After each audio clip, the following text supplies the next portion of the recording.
Platonicus, nom formé à partir des initiales de l'auteur, était installé dans sa grotte. Ce pseudonyme, destiné à être changé au cours des rédactions, lui permettait de couvrir la partie allégorique de ses réminiscences.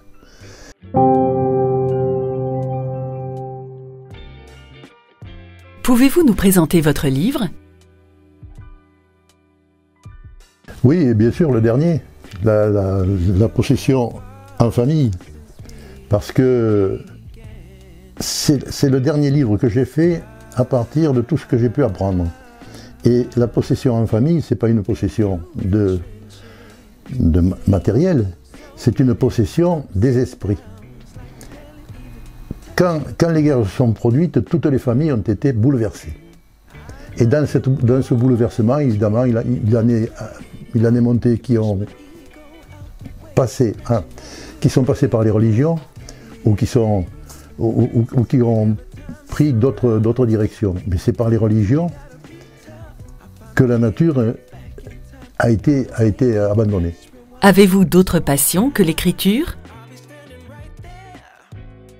Oui, bien sûr. J'ai eu des passions de jeu. Le jeu de dames, par exemple. J'avais fait le championnat de France et puis le championnat d'Europe.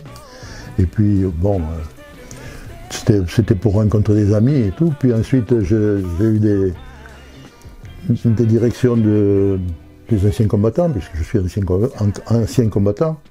À quel moment de votre vie avez-vous commencé à écrire et qu'est-ce que cela vous apporte?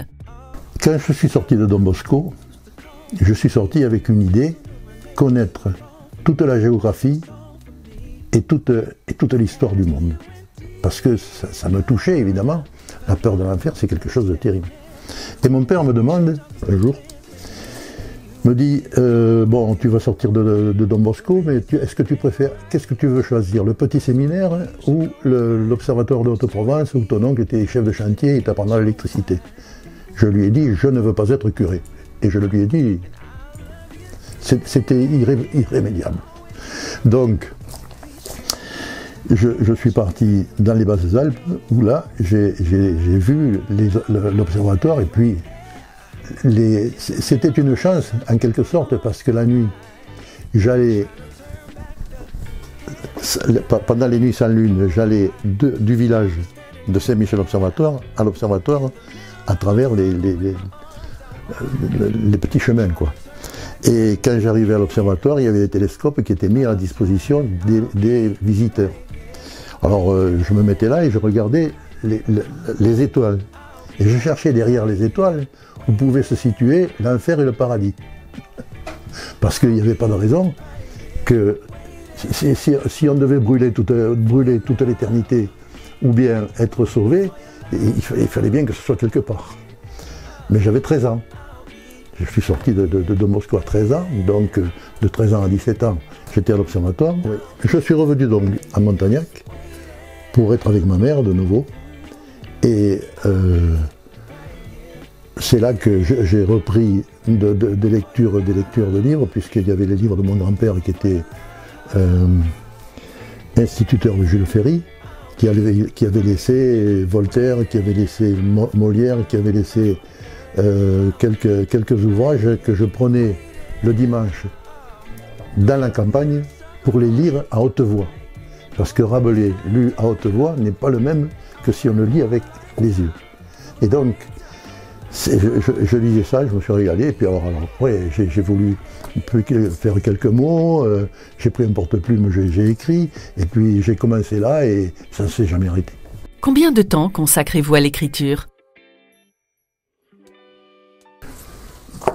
Quelques heures par jour, ça dépend des moments, parce qu'il y a des moments où il faut réfléchir et d'autres moments où il faut travailler. Et quand je suis sur une idée par exemple et que j'ai besoin de la poser, il faut que j'aille la poser. Soit avec un porte-plume, soit à l'ordinateur, soit avec une machine à écrire, etc. Et donc voilà, l'écriture, c'est pas quelque chose qui peut se commander à vue. Qu'est-ce qui vous a décidé à vous faire publier? C'est que, à partir du moment où on a écrit quelque chose qui commence à avoir de l'importance, et qu'en le faisant à lire à des amis, par exemple, ils disent tiens, c'est un livre, c'est un beau livre, c'est ceci, c'est cela, quoi. Enfin, ça, on discute. Et à ce moment-là, je me suis dit, il faut que je trouve donc un éditeur pour savoir comment ça peut se produire.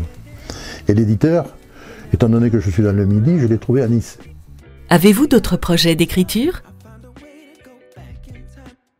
Bien sûr, ça ne s'arrête jamais, ça. Il faut aller jusqu'au bout. Il ne faut jamais abandonner. Jamais s'abandonner non plus. Parce que même si j'ai 86 ans, je peux encore faire pas mal de choses et j'ai encore la volonté de le faire. Donc, je veux savoir comment la guerre de 14 a été enclenchée.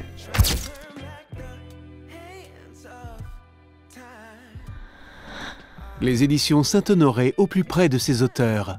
Encouragez-les en vous abonnant à la chaîne et en activant la cloche.